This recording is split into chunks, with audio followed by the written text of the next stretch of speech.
Buongiorno, ni hao, salam, bonjour. Welcome everybody to a wonderful panel this morning. The panel is organized between ISPI and Bruegel.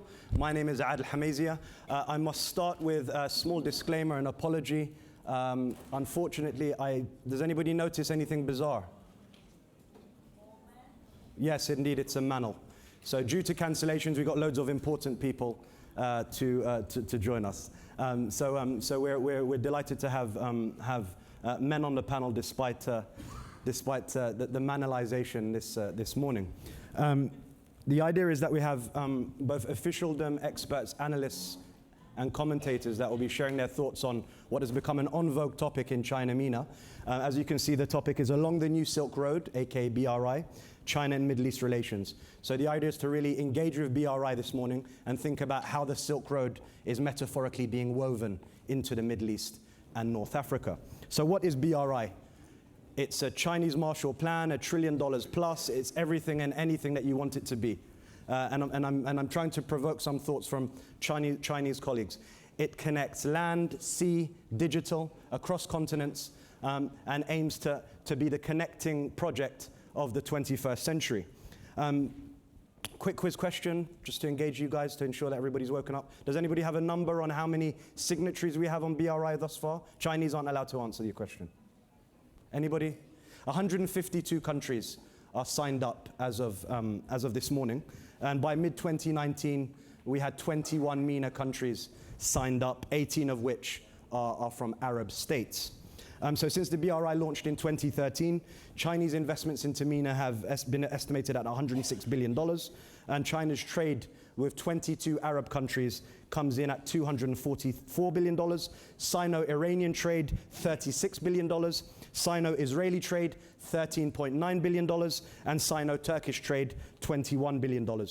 So today there are over 1 million Chinese expats who are on study, doing business, in construction, contracting, in my country of origin, Algeria, which is, of course, Africa / Middle East / Med.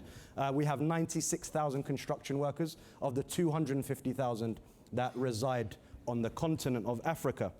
So in 2018, often you think China, Middle East, oil, gas, oil, gas, correct? Yes. Hydrocarbons, but it's more than that, and I assure you. Of the $240 billion worth of China oil that was imported last year, 103 of that came from 6 countries in MENA. So while hydrocarbons do metaphorically fuel the relationship, I would argue that China, I would say the relationship's highly asymmetrical in favor of China. We, the Arabs, the MENA, need China more than China needs us at this current juncture. So 2 documents that really, if you like, frame, engage, connect and configure the relationship between China and MENA was the Arab policy paper of 2016 and the Building Silk Road Economic Belt and 21st Century Maritime Silk Road. I'm sure it's a lot easier in Chinese. And the documents focused on what could be described as developmental peace rather than Western style, EU style, Washington DC style imposed democratic peace. And again, I'm trying to provoke and inspire this morning. So beyond that, the platforms that we have, and I'm trying to set the scene to allow for the time to go into the nitty-gritty. There are 2 platforms. There's FOCAC, the Forum for China-Africa Cooperation, and CASCF, the China-Arab States Cooperation Forum. Beyond that, you have the China-Arab League Dialogue, the China-GCC Dialogue. You have a China-Saudi High-Level Strategic Committee. You got it right? Yeah, well done. And in terms of partnerships, and tools of diplomacy, this has become a new key motive and key mechanism for what could be described as economic statecraft or diplomatic tool. And this is what we call a comprehensive strategic partnership. Try to test my memory. I think it's Iran, Algeria, Saudi, UAE, and there's one more, Egypt. And then you have strategic partners in some of the other Arab countries. There is an outlier in the equation, and it is tech-savvy Israel. And they have what we call a comprehensive, strategic, innovative partnership. So moving beyond the sexy stuff, of course, assets have to be followed by protection usually, right? We insure our stuff, we insure our phones. So we have an overseas military base in Djibouti, which China's first overseas post. We have a China Middle East envoy, a China Syria envoy, a China-Africa envoy with a focus on Sudan, I believe. And the big question now is, what is China's role in MENA moving forward? What are the role of China in the regional visions? What is the role of China in reconstruction? And can it play more of a positive role when we actually sum up the balance sheet? And that's a question I'd like to come to you, the audience, towards the end of this session. Now we move to the people who really know what they're talking about, and I was just really setting the scene. To start with, we start with officialdom, and then we transition to envoy, so from Riyadh to Beijing, and we start 6 to 8 minutes. I'm incredibly strict. Ministers, kings, palaces, politicians, you really have 6 to 8 minutes.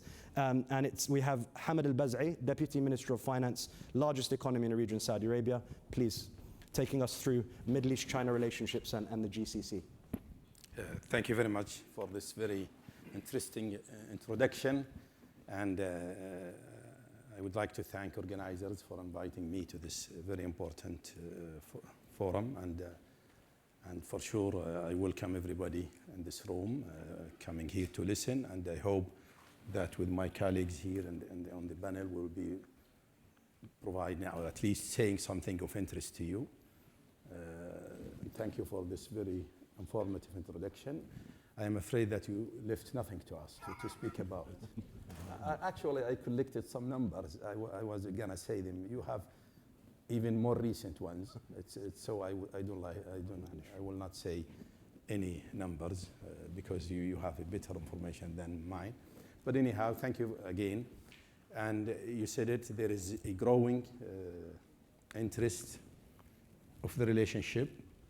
And there is, this is not, I'm here to talk about issues of security and politics. You mentioned something, but this is a side. It's inescapable over the time. You will find some kind of, for sure, China interest in the politics of the region. But for the economics, MENA region, as you mentioned, it is a growing interest in Chinese relationship.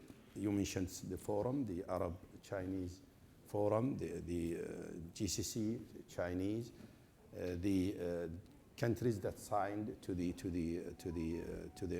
BRI. There are a lot of interest, and the significance of the relationship between China and the region increased. MENA region, unfortunately, is really characterized by quite slow growth.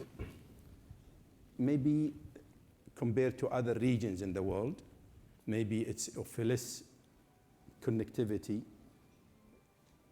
in trade with the international world or other countries. Yes, there is a need to continue the work in many countries in improving business environment, investment environment, as well as reducing barrier to trade. BRI, for sure, brings with it potential opportunities. China needs the investment abroad, needs more markets as its economy matures now and growing. And maybe, for sure, it's the same with other countries. Historic experience with Japan and others, you will find once you reach the maturity, the economy reaches maturity, and you have some saturation in demand, you need also to make sure that you have growing markets and potential markets that can absorb your products, some of your products and investment. You mentioned some about contractors, Chinese contractors. We in Saudi started with them for many years, and they are proven they are good once you leave them to work as a unit. Sometimes they have a different style management. For sure, they are productive. But if I say something about the GCC, you will find almost 70% of trade coming with 70% of Chinese trade with the Gulf in the region. Almost 8% of projects contracted abroad, overseas by Chinese and the region and the GCC. GCC started the dialogue. I will just touch upon the, I don't know about the time. It's on 2 minutes. 2 more minutes after these two. So you took... No, it's 2 plus 2. Okay. It'll restart, you'll see. Okay, thank you very much. But anyhow, as you said, I will just jump to the Saudi. For GCC, we started the negotiation with the FTA for some time. Unfortunately, we couldn't reach an agreement. We are resuming the negotiations. We need the Chinese flexibility as we, in Saudi and other GCC, we are transforming our economy. Saudi, as you know, we have Vision 2030 with a very ambitious program of reforms to diversify our economy. And China needs to understand the sensitivities of certain products and elements in the agreement that we need to agree together. And we will be having quite soon the 10th round coming. So we will be negotiating again with China, hopefully to reach the agreement about FTA. For the Saudi Arabia, we have as you said, the Supreme Joint Commission headed from Saudi Arabia by Crown Prince and from the Chinese by the second or third Deputy Premier, with the six subcommittees. One of them is dedicated for the BRI projects. And we are, we are on the road of the Red Sea. We have a very ambitious program in developing our logistics, and for sure this is very compatible with the BRI. So we find potential opportunities. We will be working hard to achieve that. And just I want to stick with to the time, and maybe later I can comment further on certain issues. Thank you, Minister. And it'd be good to come back to think about those sort of synergies and what President Xi describes as win-win outcomes vis-a-vis BRI and Vision 2030. We now transition to Beijing with Special Representative Wu Hongbo, who is the special rep of the Chinese government for European affairs, your largest trading partner. And it'd be interesting to hear thoughts perhaps later on is MENA just a transit to Europe? Is BRI really about getting to Europe and we're just on the way? Or are we part of the full journey? So Wu Hongbo will be covering China's view on the Middle East and telling us about some of the challenges and the issues around conflict and how China views it. Please. Well, thank you very much, Mr. Moderator. I think the two issues we are going to discuss are very interesting and hot issues. The Belt and Road Initiative, BRI, and also Middle East. So I believe that after discussions, we'll enjoy some very interesting and fantastic ideas as how to view these strategies and initiatives. Let me say first, as moderator have already provided some detailed information. Again, like the Vice Minister, I will not challenging you. What I would like to say, since the initiative was launched by the Chinese president 6 years ago, a lot of progress has been made, and many countries, including the international organizations, have signed agreement with China. This is itself to show the popularity of the initiative. By the way, I would like to say this is by no way a Marshall Plan.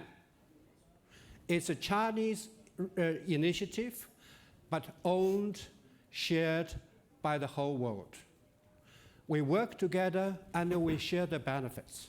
The problem with the current economic globalization is that although we generate a large amount of benefits, however, that benefits are not shared equally, and many people just have been left out. So this is not the aim of the BRI. And secondly, about the Middle East. This is the strategic area, not only served as a platform for exchanges between East and West, but geographically speaking, you have to go through it. You go to Africa, you go to Europe, and many parts of the world. So it's very important. Unfortunately, we see a lot of challenges: security challenge, and poverty challenge, climate challenge. all these are combined will make people here suffer. We're trying to find a way to solve all these challenges. So one of the root causes is the lack of development, sustainable development. As my president put it several times, sustainable development is the golden key to a global challenges nowadays.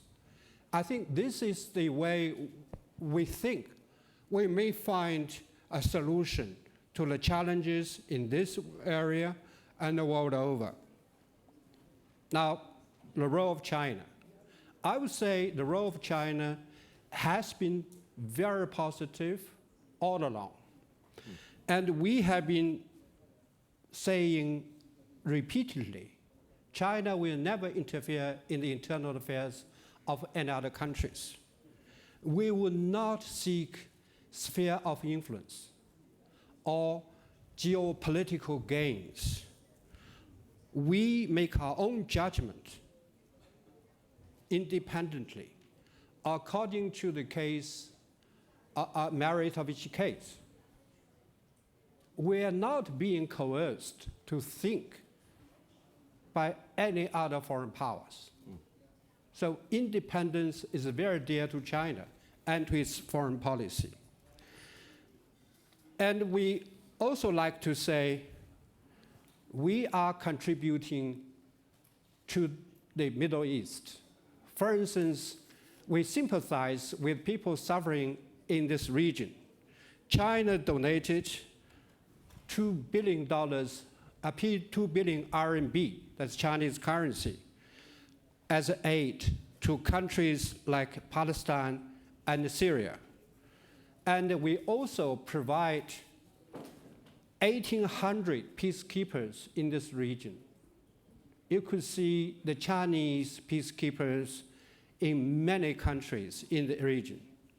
And we hope that the peace, security, stability, and development could be the reality in the Middle East. This is something we have in mind when we start this initiative. Today's world, unfortunately, as all of you have seen, is being troubled by protectionism, instabilities, unilateralism, and of course, terrorism. So how to do that? We in China say that we should support the settlement through disputes, settlement of disputes through peaceful negotiations, not by force and coercion. We should consult each other and achieve common development and enjoy the benefits all together. So we find the BRI is the vehicle, is the possible solution for common development and the prosperity for China and Middle East people and the world as well. Thank you. Thank you very much, Special Representative Wu Hongbo. We now transition to Guy Burton at Vesalius College, and he'll be taking us through some of China's priority countries and regional public opinion towards China, as well as unpacking, hopefully, what we mean by developmental peace. Please. Well, thank you very much for having me. I'd like to thank the Ministry of Foreign Affairs as well as ISPI for inviting me. This is my first visit to the Med Dialogues, and it's been a fantastic occasion. And I'd like to say it was very helpful to have that introduction because it actually covers a number of the things that I was going to raise.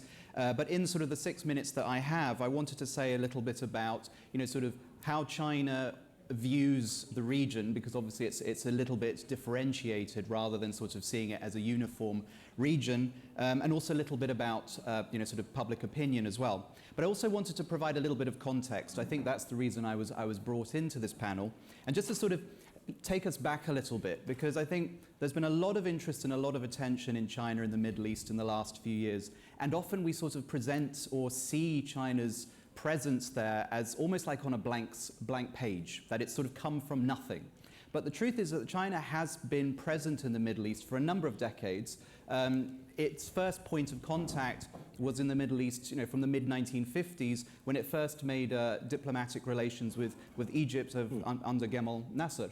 So China really was involved, from the 1950s and in the 1960s, using the Middle East as sort of a site for, challenge and confrontation within the context of the Cold War. Also within the context of that, the Sino-Soviet split, which meant that China was also interested in trying to gain advantage over the Soviet position. So China has often sort of used the Middle East as a space in which to compete. And that started to shift, obviously, in the 1970s when the Chinese moved towards, instead of support for, national liberation movements like the PLO and the Dhofari separatists in what is now Oman, moving to a more diplomatic approach. And so, in a sense, what we saw was a retreat in the 1980s or so. And really, they've started to come back, obviously, with sort of China's economic rise. And so, obviously, that's where people sort of see China today. But I think the context is important because I think it tells us something about how China has engaged with things like conflict. I know we're probably going to want to talk about post-war reconstruction in Syria as well afterwards. So it's useful to have that. Now, also saying a little bit about how China sees the region. As was pointed out, China has a number of partnerships in the region, and it actually differentiates between those countries which it considers to be perhaps more significant and more important for its economic interaction as well as potential security cooperation. And those are their comprehensive security partnerships, comprehensive strategic partnerships, which they have with Saudi Arabia, the UAE, Algeria, Egypt, and Iran. So what's interesting about that is you have Saudi Arabia and Iran, and they managed to try and balance that. So obviously we've seen this, in recent days with the Iranians talking about naval exercises with the Russians and the Chinese. We've seen, we haven't yet heard a Chinese response to that, but I'm sure that when that happens, there will be a balancing exercise to sort of to present themselves as honest and not wanting to become too engaged in the region. Obviously, you see there's a focus towards the Gulf there, really, rather than sort of the wider region, with the exception of Algeria and Egypt. So that does raise questions about, those kind of hot wars, those conflict zones like Yemen, Syria, and Libya, and what China is doing there. Now, in the couple of minutes that I have left, I just want to say a little bit about sort of regional public opinion, because often a lot of the discussion about China and the Middle East focuses on the elite level and the relationship that governments have with each other. I think it's useful to sort of keep an eye in mind as to sort of how do Middle East publics view China. And we do have some data, primarily from the Pew Research polling company. There has also been some done by Zogby as well. Unfortunately, we haven't seen anything done by Arab Barometer. So if anyone's from out there today, please could you include that question next time. But when we look at Pew data, what they do ask a number of questions about sort of favorability towards China, and they've been doing that since about 2005. And so if you look at the figures, sort of the global median versus sort of the regional median, what you see is an increasing divergence. So what we're starting to see is more of a sort of a decline in favorability sort of in the global, from the global view, and an increase within the region. And it's now, the most recent data came out yesterday, so I was looking at it, and we're looking at around 60% favorability in the Middle East versus 40% globally as a median. Obviously, there are issues with the sample size, but I think, keeping that in mind is quite interesting because it also raises the question about if public opinion is kind of in between, more favorable than global, where do we fit things like, sort of China's policies in relation to Xinjiang? Because we expected to see some kind of response and reaction to that, and we haven't seen that yet. Certainly, there's what we've seen in the last couple of months in the summer was a number of Muslim countries whose leaders have signed up to a letter saying that China's human rights policies are fine. So it's interesting to sort of keep that in mind. The nature of the sort of the public opinion doesn't seem to be sort of pushing the leaderships in any great way in that regard. Now, I'll probably stop there because I'm sure we'll probably want to talk about a range of issues, in the Q&A discussion afterwards as well. A special thank you to Guy for unraveling and bringing in the hard politics. So that's great. So I hope that's starting to warm up some of the questions that will be coming from you guys, and I may even pick somebody if there if nobody directly puts their hand up. So now we move to Liu Ming, who is Senior Fellow at the Shanghai Academy of Social Sciences, and he'll be taking us through the peace initiative, that perennial conflict called, what's it called? Israel-Arab, that's it, sorry, Arab-Israeli. And competition vis-a-vis the US, and that's fantastic because it would segue to hear the American view thereafter, so please. Thank you, Karen. And actually, I will not just focus on Israel-Palestinian peace accord. And this is just one point. First is about this BRI. Since our Chinese ambassador already touched upon this issue, and the chair also, and in your introduction, and mentioned this BRI. And we know after this more than 4 years or 5 years, the push and evolution. And there are a lot of positive products, and we can see as well as some and negative impact. Yeah. And the negative impacts, I think some from US, and we all know US Secretary of State always and demonize Chinese image quite a lot about this the trap or something like that. Yeah. But as the Chinese old saying, traditional saying, every new and development and or plan, and they were evolving some positive as well as some negative. This is a natural development. Yeah. And China will learn something from this plan, this process, and gradually and understand something from different countries, different response and different situation. So we will not just push forward a Chinese kind of model. So this is the first point I want to make, yeah, about this BRI. And I think China will adjust and will have some, well, I put it 2.0, the type and the model of BRI. The second point is about China Middle East policy, or we could put it into this BRI basket. But actually, I think sometimes we have to be have some different judgment, a different explanation. China-Middle East relation, and my neighbor friend already mentioned that it's a long history, and China's law in Middle East is quite unique. In comparison with Soviet Union as well as USA, and in the Cold War years or after Cold War, I think China's law is quite simple. It's more focused center on the oil, on the energies. Yeah. So this is our traditional relationship, and we import more and trade more oils from Saudi Arabia, Iran, or some other countries. Yeah. So this is, I think, the traditional focus. But nowadays, I put it, or our government has a plan or has a kind of a new architecture called 1+2+3. The one we all know still is energy, is oil. This is still is a Chinese, there's a huge demand based on kind of institute, and by the end of 2030, yeah, Chinese and oil import demand will maybe occupy maybe 70% of the total consumption. Yeah, so this is the demand. Yeah, so you have to rely. Of course, China will have kind of a diversity. Yeah, with some gas from Russia, from Central Asia, from Latin America. Yeah, the two means that trade and investment plus this infrastructure. I think this is something has some relation with BRI. So because of like Egypt, Algeria, and all other countries, Middle East countries, they all need a kind of a new development for poor infrastructure. Even Saudi Arabia, and this is the 2030 vision of 2030. Yeah, Morocco has a modernization of its city, and a lot of countries want to modernize its port. So China has a huge capability, and a lot of mature companies. They could go to these countries to help them to build, to meet their demands. So this is two. What's the three? The three is the three new dimension. The three new dimensions, the first is the nuclear power station.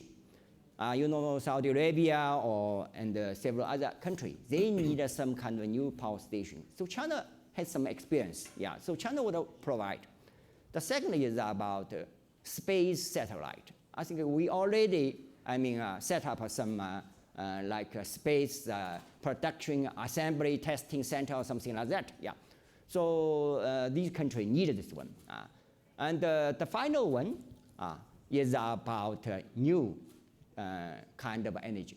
So this is the three. I think this is a new architecture. And there's some new, dynamic. I think the first is about financial cooperation. We know AIIB, based in China and headquartered in China, and 7 Middle East countries. I think, as I remember, 7, yeah, the founding member. Yeah. And we already signed a lot of agreement. I think last year the AIIB, not we, AIIB support 2 Middle East countries for some loans, Oman, Qatar, 2 countries. Yeah. And we now having a new renminbi clearance center in Middle East. Yeah. So this is a kind of we call it new development. It's a kind of a financial cooperation. I think which will push forward for BRA or China, Arabian or Middle East country in a new development. Thank you. This is my time. Yeah. Thank you very much. Excellent discipline. Thank you very much. Last but not least, we now move to William Wexler, Director of Middle East Programs at Atlantic Council. And he'll be sort of sharing some thoughts on changes in Chinese presence in the Middle East, US policies towards both China and the Middle East more generally, and of course, beyond the Middle East is of course the tariff situation, which we are all observing and nervously thinking about. And finally, thinking about, the point is here, MENA becoming a theater for confrontation. I'm not sure how much worse it can get, but please, you could maybe tell us where we're going. Sure, and thank you very much for inviting me to this event. My colleagues here have done an excellent job at describing one of the 3 key transitions that I'm going to talk about, the transition of China's role in the Middle East, particularly on the economic and the diplomatic fronts. The other 2 transitions are the transition in US policy towards the Middle East, which is yet unfinished, and a transition in US policy towards China globally, which is yet unfinished. What I'm going to do here is describe not necessarily my views, but how the debate is going on in Washington, so that you can give that kind of context. On the one thing I would add to the change in China's role in the Middle East is that despite the fact that China is very clear at trying to express their limited aims at their work in the Middle East and stressing the economic and diplomatic elements of it, there is a security element to it already that we can see. And that goes not only with the traditional military ports of call or the Chinese basing in Djibouti or the Chinese role with the piracy group, but it also is about selling military hardware, and it's about a number of the commercial enterprises that China's gotten into that have dual security applications as well. So, just as an example, nuclear power, as you discussed, and space power, you discussed, have very clear military implications as well. Not to mention the questions that are very well known about 5G and Huawei. So these security discussions that involve China in the Middle East are small at point, but we would expect, as I look forward in the next couple of decades, for them to grow. The second transition is the United States' role in the Middle East, which is confused at this moment in my judgment. We had in the United States a very consistent policy towards the Middle East for decades, and that was fundamentally as a status quo power. But the last 3 presidents have in very different ways broken from that tradition. As a result, there's a lot of questions in the region in terms of perceptions of American withdrawal. Those perceptions greatly outrun the actual realities of American power in the region, but the perceptions are there nonetheless, and the perception is driving the reality of actors in this region making different decisions, including to hedge against American withdrawal, which drives some of their desire to have greater cooperation with China and Russia and others. The other great transition is about American policy towards China globally. Once again, for decades across multiple administrations, both Democratic and Republican in the United States had very consistent policy towards China. And that policy basically can be summarized by the desire to bring China into the world of nations as a responsible stakeholder, upholding the liberal world order that the United States had led the development of after World War II. There is a growing perception within Washington that this policy very recently can be concluded to have failed in many respects, and that China is a growing threat in many respects, and that US policy needs to be changed. For those who haven't seen it, Fareed Zakaria did a very good piece yesterday in Foreign Affairs debunking this argument, and I find lots of his arguments persuasive. But the point is this wider consensus is growing in Washington. And it's something that has to be understood in the context of the Chinese and the American work together in the Middle East. So with this, let's look ahead a couple of decades and think about what are the potential scenarios for the security, economic, and diplomatic relationships between the United States and China in the Middle East. There are really four, as I can see them. Although the first one can be dismissed out of hand. The first one is that we're going to see in the future what we have seen in the past, which is that the United States is the only major external power in the Middle East. Those times are gone. Russia is back in, China is back in. China is going to be growing in its power. So it's implausible to imagine that we can go back to a previous day. The next one is the worst possible outcome, and it's the one that you mentioned at the front, which is that the Middle East, if I look forward in the decades, becomes a geographical theater for great power confrontation. That is what we need to avoid at all costs. There's lots of ways that I could paint that story for you if we want to, but we need to avoid that. The third one is that the United States withdraws entirely. That also, that's less bad than it being a theater of confrontation, but that's also a terrible outcome for the region, for the United States, and for China, given the role that the United States plays in security. And the last one is that the region becomes an area that the US and China can cooperate on based on mutual interests, which really do exist. We both want the energy to continue to be extracted. We both want it to be moved along the maritime lanes. We both want basic stability, and we both want basic economic prosperity. That is a lot to build upon. But we can only do that if we very openly talk about where are the areas where our interests are going to diverge and our positions are going to diverge. This conversation has not yet started in any sophisticated way amongst capitals. And we need to, I have a lot of ways about how that could happen, but it fundamentally begins with a greater understanding from the United States Middle East experts on what China's policies are, and a greater understanding amongst Chinese experts on the Middle East. Thank you very much.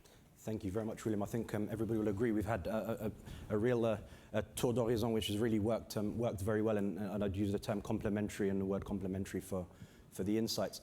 Before we go to you guys for your questions, not statements, I'd just like to come back and open it up both for our colleagues from China, but also outside of China. Hard power came up, hard security. Is this a myth? Is this a tale? Is China super interested in developing the outposts? And there's another dimension, which is the role of Chinese private security companies, which have grown exponentially in both Africa and the Middle East. And then looking the other way, really thinking about soft power. What are the strengths and limitations of Confucius Institutes and Chinese tourists? I think it's 1 million Chinese tourists to Dubai every year. Morocco and Egypt are vying for you guys to come over from the pyramids to Marrakesh. So it'd be interesting to hear what the limitations are. And when I was asked this question, and maybe you could tell us, thinking about the King Abdullah Scholarship Program, or when a Saudi wakes up in the morning, despite Chinese being in the curriculum now in Saudi, I understand, or optional, Does a Saudi really want to go to Tsinghua, Peking, as great unis as they are? Or is it still really Harvard, Princeton, Oxford, Cambridge, Sciences Po, and all the other names we know? So I don't know who wants to start off. Those are just a few big picture thoughts. Who would like to kick us off? Please. Well, thank you very much, and it's very interesting and getting a little bit hot. I think that some of the issues mentioned are very important. Let me give you a general observation. The People's Republic of China was founded in 1949. If we go back to history, many scholars, politicians, made a lot of predictions about the future of China. Unfortunately, they've been wrong all the time. In 1990s, when the Soviet Union collapsed and the big changes in Eastern European country, the Western scholars said this is the end of history. China will collapse sooner or later. It won't happen.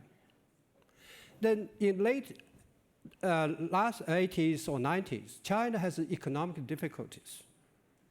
We were deep in troubles economically. Some scholars daily say, well, China will collapse economically.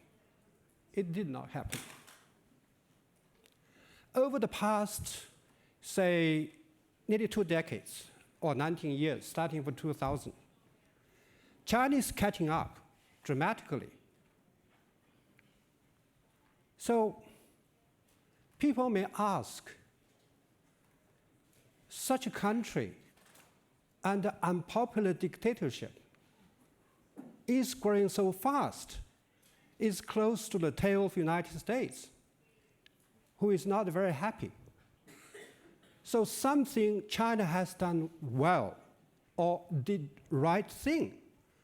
If China is doing things all wrong, we could not reach what we are. So let me share with you some of my points. Number one, about the issue of Iran. The current problem was the result of the withdrawal of the United States. Let's face it. We have a good deal with Iran. So each party needs to honor its obligations.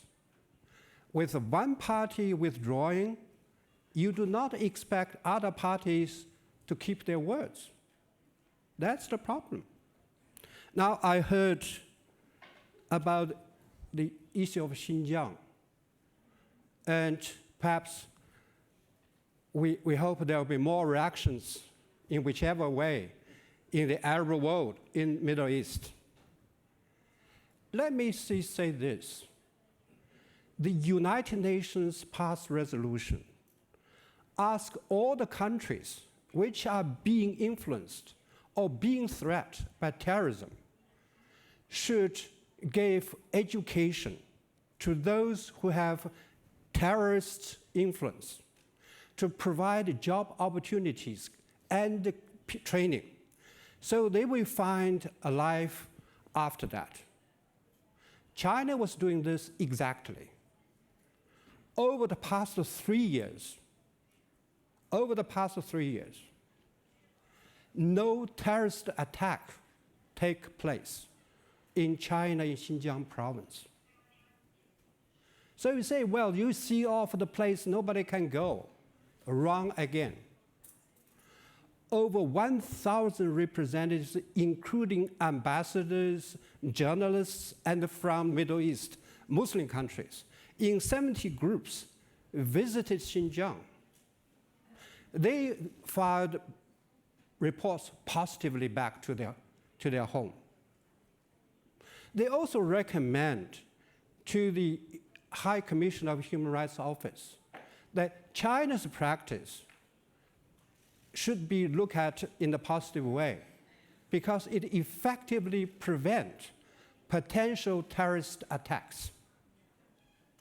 So unfortunately, I think that... If I can intercept, and I don't want to dwell on this too much, but this goes back to something which is an issue all around the world now, and that is who do we define as terrorists? Mm-hmm. And we come back to that sort of perennial topic. So, yeah. Please. Well, the terrorists are those who attacked innocent people without any difference, whether you're armed officers or uniformed officers, government officials, or just a person on the street. Before that, more than 1,000 people were attacked and killed just in that region. So terrorism has definition in the international agreement, international regulations. So what I would like to say is, do not listen to the fake news. The President of the United States, and he's troubled by the fake news.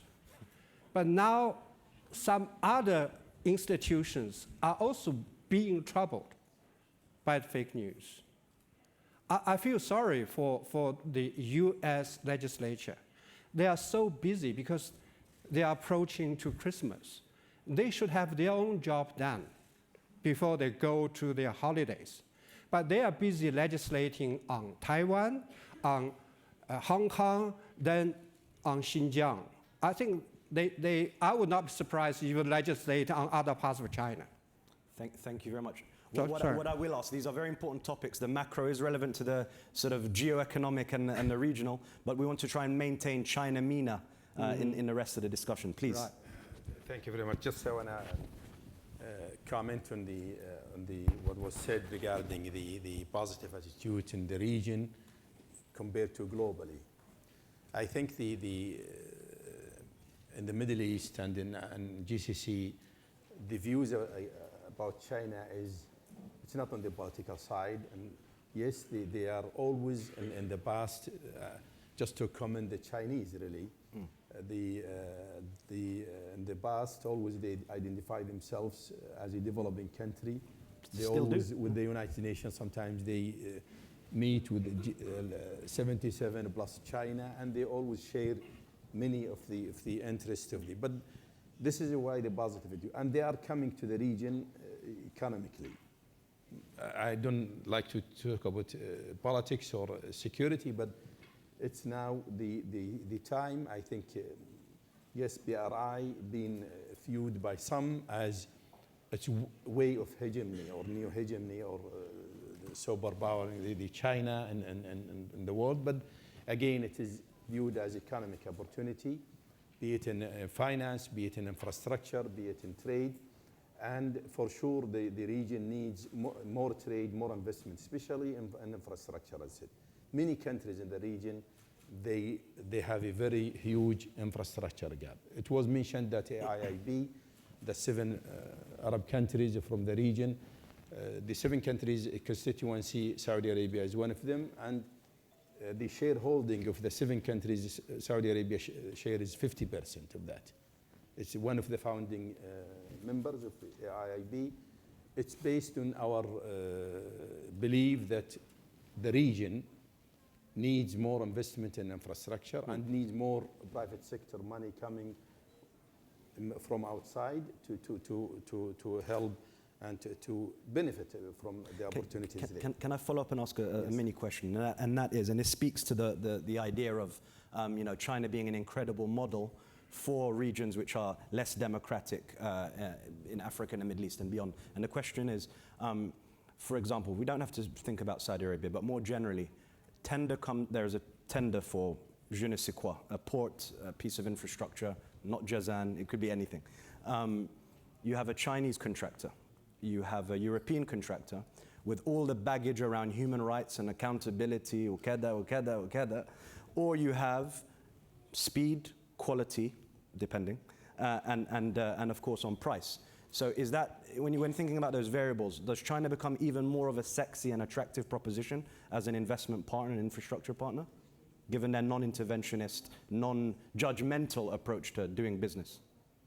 You are dragging me to the politics, but I will Shui. Actually, as was said, actually, it's the non-interference policy is the one that it's honored by many countries, including Saudi Arabia. We don't intervene in the internal affairs of any country, and we don't like also, I'm not talking politics here, but For sure, we look forward to any bid that we offer to international as well as domestic to have transparent, to have the best offer that we can get, or the bid that we can get. It's really the Chinese, they are welcome, and we have a very strong, actually now, mechanisms working, supervised by the Supreme Joint Commission, as I mentioned in my earlier intervention. Again, there is it was talking. They were talk about energy security. Yes, China always talking about energy security, but it's contrary to the belief that the Gulf, because if it's an area of quite the instability around us is big, but it's proven to be the most secure source of energy in the world. Absolutely. And actually, we always take it to the other side, that the problem is that the security of demand rather than security of supply, that is really hampering and negatively affecting the investment in energy sector, not only just in fossil fuel sector, but also in other renewable energies. So there is, some people think that there is insecurity of supply, but go back in the history in the past 40 years, and there were 3 major wars, and no interruption to the flow of oil and energy from the region. It's really, the security is there, and China is always talking about this, and they because of their increased reliance and importation of oil from the region, they actually, practically, they send the message that we are a reliable partner in the energy sector as well as in other areas. Thank you very much. Guy, did you want to come back on any of the soft power points since you spoke to public opinion? Yeah, I mean, just talking about the Confucius Institutes that you mentioned. So there's not, obviously the Confucius Institutes have had a bit of a rough ride in the West, and especially in the United States and Canada and European countries. There are a number of Confucius Institutes across the Middle East. I'm not aware of any research that's actually looked at it in any kind of major comparative way, other than some sort of anecdotal research which talks about, who's using the Confucius Institutes, and it's primarily for very instrumental reasons, learning Chinese because of, work opportunities, business opportunities, tourism. But there's also been an interesting, and it's not to do with the Middle East, but it would be interesting to do this research there. Some research that's just come out that looks at the Confucius Institutes in Africa. And what they've shown there is that actually where you have a Confucius Institute, favorability towards China seems to go up. So that seems to sort of go counter to the Western experience. There were 1 or 2 episodes, I won't go into the names of the countries, where they were rejected on grounds of, in Arabic we say bid'ah, or a departure from religion. And in fact, China reacted with a donation of an opera house, and I'll let people Google that to go back to it. William, did you want to come back on any of the hard stuff? Sure, just very briefly. You're absolutely right, sir. There's been several wars, and there's been no interruption in terms of security. And of course, that's not an accident. That didn't happen naturally. That happened because the U.S. Fifth Fleet is in Bahrain. That happens because we dedicate an aircraft carrier strike group to the region. We're starting to see, because of mistakes being made primarily by the United States, has been referred to others, what the region looks like if the standard of deterrence that we have established over decades starts to break down. And what we see is attacks, very minor ones, but attacks on shipping and attacks on energy facilities. Nobody wants this to continue. China, the Chinese experts that I've spoken to privately, fully recognize that with the same thing that the United States recognized decades before, that with economic growth, with the reliance on energy from this region, comes an inherent vulnerability. Comes inherent vulnerability to global price levels, which are driven by instability in this region. Comes a vulnerability to long chains of transit that have to go through important choke points, not only in this region, but in China's case, also in Southeast Asia. and wider vulnerability to different scenarios in which another power wants to disrupt those. So China will, one can only expect, not in any time in the near term, but in the longer term, they will behave like other countries do when they recognize these vulnerabilities and start to build out the capabilities to protect them themselves. What we want to do before that period is get to a point when the United States and China are talking very openly about all of these issues at great length and have a lot of experience working through their issues. We don't want to, at that point, be in the same place we are now, where we're talking past each other with a degree of platitudes or lack of understanding. And the lack of understanding goes on the American side as well. Thank you, William. I have a difficult question for Liu, and that is the following. A couple of years ago, President Xi traveled to Cairo. He then made his way to Riyadh and made his way to Tehran. There are not many leaders that are able to make that journey.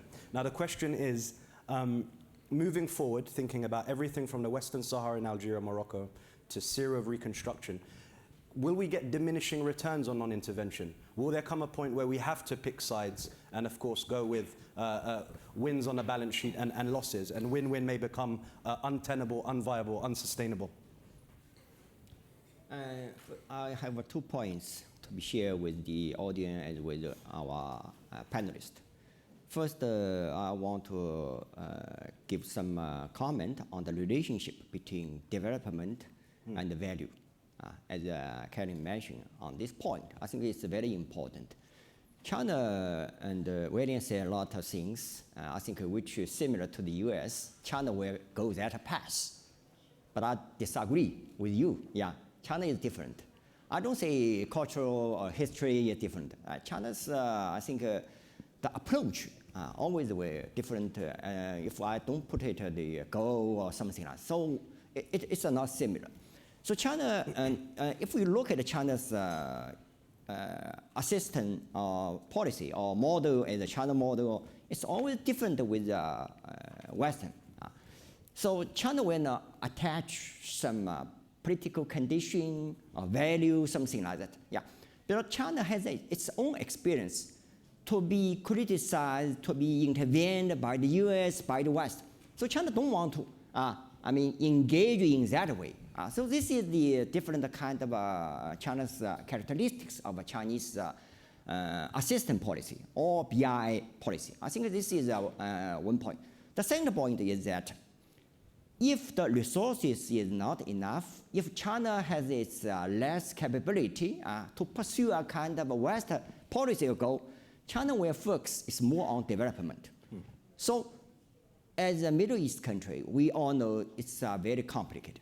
Different political system, religious groups, different factions, they have strong power.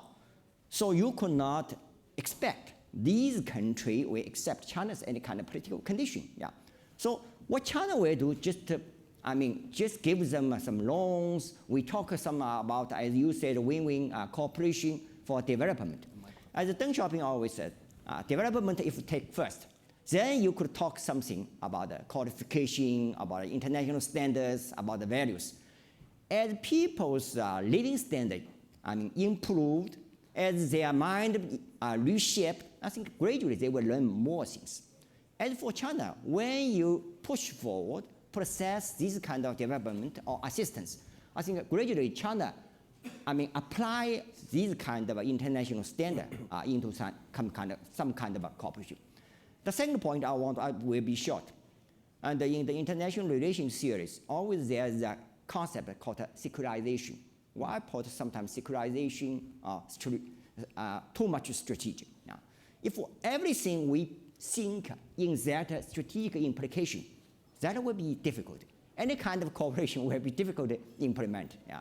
So China, I don't think will always go that way. If we think in that way, so all China's approach and its way and its maybe activities will be described as a kind of a new imperialist or kind of a new hegemony. This is not China's way or path or course. Thank you very much. Well, I guess we'll come back to possibly in maybe closing up remarks in a tad. around reconstruction appetite in the region. But for now, I'd like to come to you, the audience.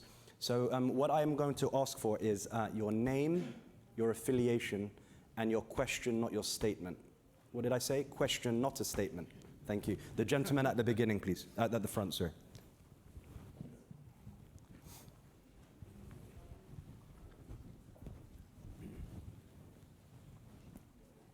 Thank you. Mark Katz, George Mason University and the Atlantic Council. Thank you very much for this discussion of the Belt and Road Initiative. I'm impressed at just the vastness of the Chinese development assistance effort. But my question is that the West has had a lot of experience with development assistance, and sometimes these loans don't get repaid or there are troubles.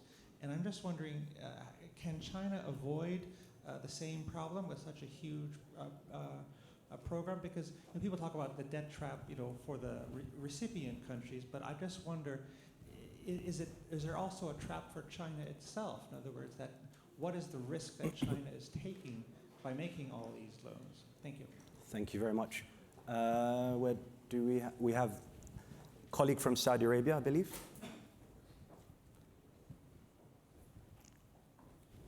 Thank you, Adel. My name is Amal Twajri. I'm an associate researcher from the King Faisal Research Center for and Islamic Studies. I have a question on U.S.-Chinese relations. As what Mr. William stated, that the U.S. foreign policy moved from one end of the spectrum to the other. It went from an open position and the whole pivot to Asia discourse, whatever that means, to a protectionist position and a trade war. And in the case that a democratic president is elected, they will probably pivot back to Asia. So with so much pivoting taking place, in other words, with the recent inconsistencies in the American foreign policy, how is that perceived from the Chinese side? William, when I come back to you, can you meanify the answer? Thank you.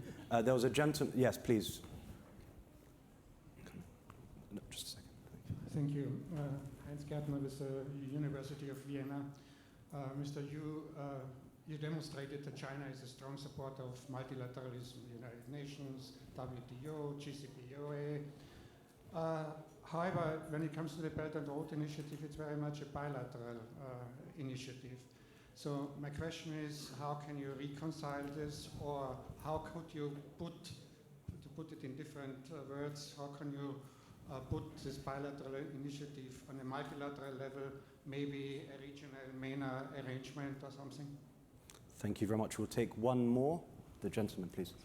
Hi, good morning. My name is Randy Grice. I work for the U.S. Department of Defense. And my question is for Special Rep Hongbo. My question is, so we've talked a lot about security and stability issues throughout the MENA region in this forum. How concerned is China about security along the New Silk Road, specifically in the MENA, and what does China plan on doing to address these concerns? Sorry, could you, if you could clarify what you meant there. I didn't Yes. catch that. Yes, so my question was, we've talked a lot about instability and different issues throughout the MENA. Yeah. What concerns does China have specifically along the New Silk Road in the MENA, and what does China plan on doing to address these concerns? Thanks very much. We'll now come back to a very brief summation. So we had a question on debt trap, or till debt do us part, and what happens when loans aren't paid back. How will China renegotiate as per Malaysia, Kenya, Sri Lanka, and so on and so forth. We had a question from ML from Saudi Arabia on US-Chinese relations. What happens if you have a Joe Biden or a Mike Bloomberg in the White House in 13 months' time? And then we had a question on BRI as pilot. How do we multilateralize it? I'm not sure if you were referring to maybe role of AIIB there and other things. And then finally, really a big picture question directly at Hongbo on security vis-a-vis the BRI. Will security follow the VLCC ships, and will it follow the Huawei technology? Who would like to start us off? We'll start with William. Sure. I wish I knew the answer to the question about what a democratic foreign policy would be, but I can give you a couple of suggestions or things to look for. First of all, when it, one of the few areas of Donald Trump's foreign policy that gets bipartisan support is the trade, the pushing on trade with China.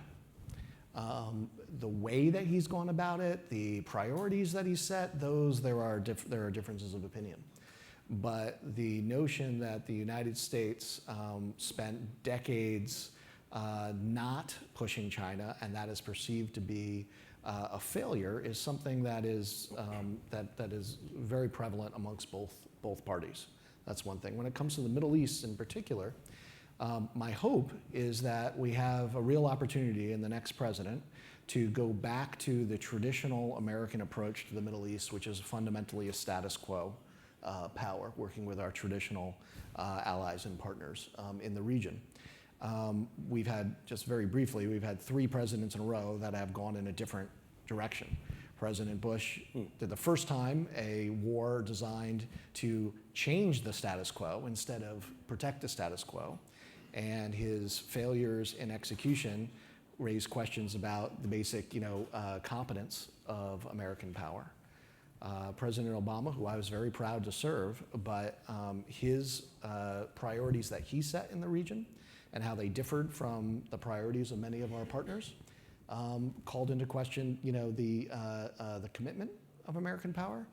And now Donald Trump, with his incredible changes of decisions back and forth, and calling publicly into question the basic foundation of U.S. power, which is our commitment to the energy, the security of the energy resources, has raised questions about the basic commitment of American power.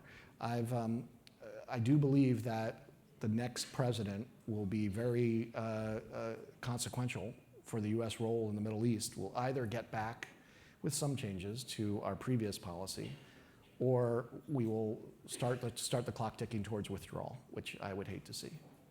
Thank you. Liu, would you mind addressing the concerns around debt? I'm not sure which way. It could be both ways. I think China, in comparison with the US or other Western country, or even with Japan, and Japan has a long history and experience for official assistance to many countries. And for China, first, I think has less experience in implement this BI.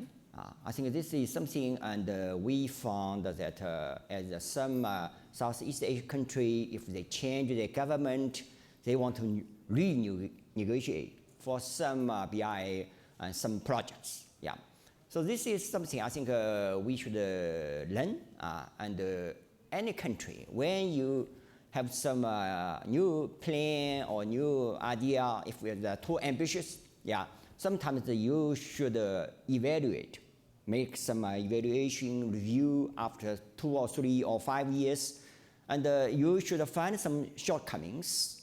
You should know where you have less capability and less resources. Yeah.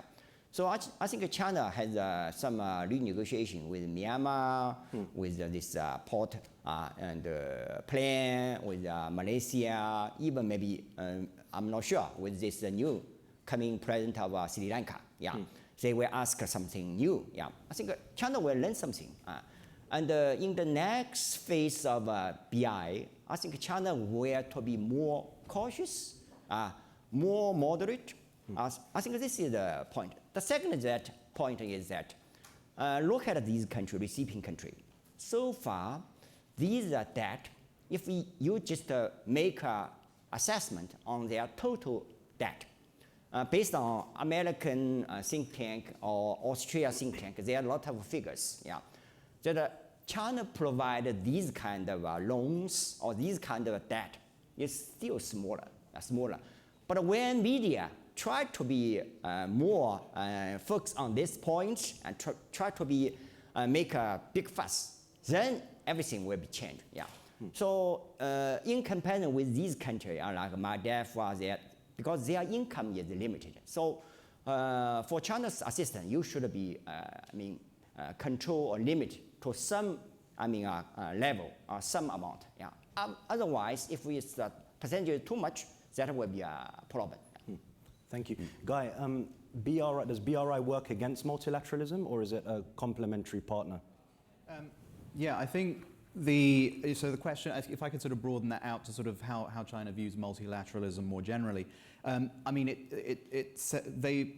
a number of their institutions, like for example the Asian Investment Infrastructure Bank, which was set up a few years ago, was set up with the brief to actually, I mean, yes, it does do projects individually, but it also looks to try and work with existing financial institutions like the World Bank and the Asian Development Bank.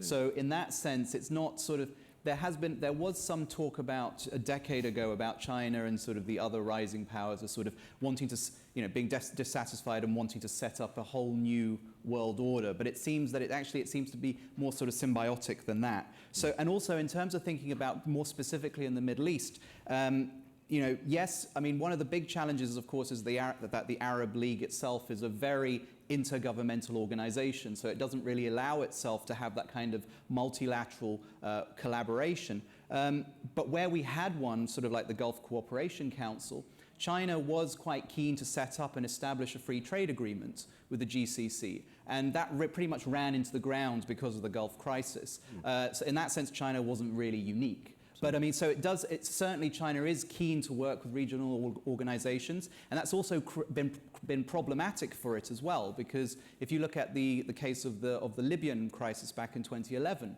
when China actually chose to abstain on the first resolutions looking at in relation to the regime there, it actually went against what the Arab League was proposing, and that created a little bit of tension between it and the Arab League. And was forced to evacuate 35,000 Libyans, which is something that Chinese policymakers always bring up vis-a-vis Djibouti and co. Please. Good. And then actually, in fact, you mentioned the sort of AIIB cooperative approach. I was in Beijing a couple of months ago, maybe a month and a half ago, and at a workshop we hosted in Beijing, we actually had the EBRD AIIB designated person, so absolutely. We now move to our special rep, who would maybe take us through security concerns on the Belt Road and even in the sky. Well, if I may, I would like to briefly respond to the other three questions. Actually, 4 questions were raised, 2 concerning BRI. One is concerning the China-US policies and relations, and that one about multilateralism. About the BRI, I think I have to say one thing. The policies are laid down by the governments concerned along the routes. But the specific investment will be conducted by companies on the commercial basis. In that case, it is the company's responsibility to make their own judgment, whether they're going to make a profit or they're going to make a loss. Of course, in some difficult situations, government will give their guidance, but government will not make decisions on behalf of the companies. Well, at least as far as China is concerned, that is the reality. About the security issue, it is really a challenge. And if you remember that China has companies operating in Pakistan, in Afghanistan, you would say those places are less risky than the Gulf countries? No, they are very risky. Absolutely. But you have to rely on the assessment of the situation and the support of the government and the good relations with the local community. But even then, you cannot guarantee that all the companies, all people involved in the project will not be attacked. However, with that, with local development, the local security situation will improve gradually. This is our view. When people have employment opportunities, they can bring home button bread, and they will not go out as bandits or to loot others or beat up others. So development, in a way, is key to solving the disorder and public challenges and the security issue.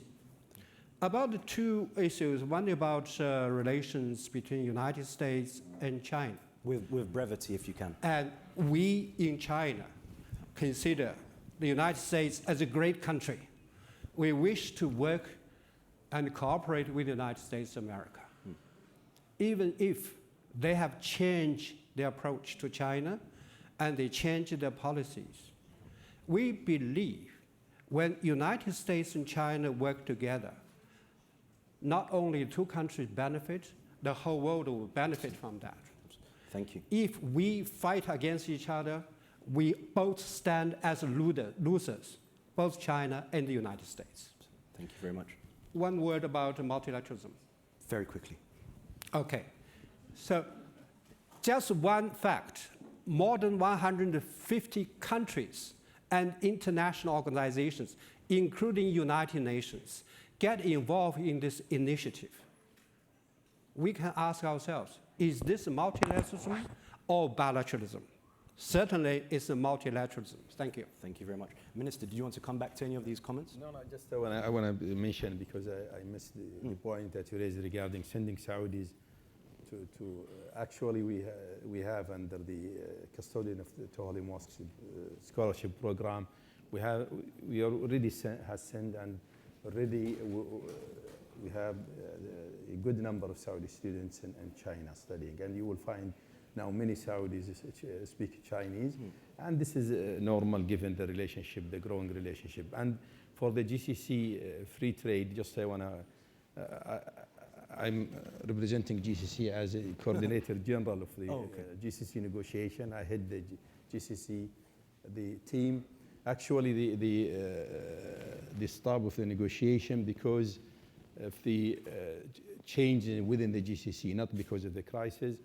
Because we thought as a GCC we need to revise our, especially in the goods sector, with like Saudi Vision 2030 and others, we need to relook into what we offered in the past, and we are actually talking together now to resume the negotiations. Actually, but as I said, there is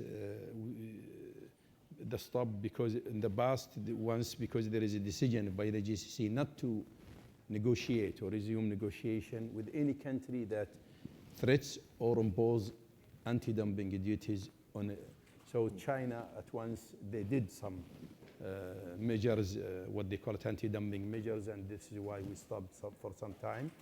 And then now we are resuming, and hopefully that, as I said in my earlier intervention, that we would like to see China more flexible on the good side, because it's very important for our diversification efforts. Thank you very much. I think we received a wealth of insights just there, and I'll ask Abdullah to stay for half a second, give us half a second. Before we actually thank our colleagues in the usual way, what I'd like to do is a human experiment, a quick human poll while we're here. With a show of hands, I'd like us to sort of put our hands up if we feel that, and there are two questions here, two-bit question. The first one is China a force for good in MENA? And let's not actually think about the futures market, let's think about right now. So is China a force for good in MENA? A raise of hands if you think they are a force for good in MENA. Okay, 30%, 30, 40%. And then I'm going to move to a second question, which for fairness sake, and that is MENA a liability for China? 1, 2, 3. And we have a lot of abstainers. I think we're at the UN Security Council. But on that note, I'd like to thank our wonderful panel. I thought that was really incredible, and the sort of rich and diverse perspective. So thank them in the usual way. Thank you.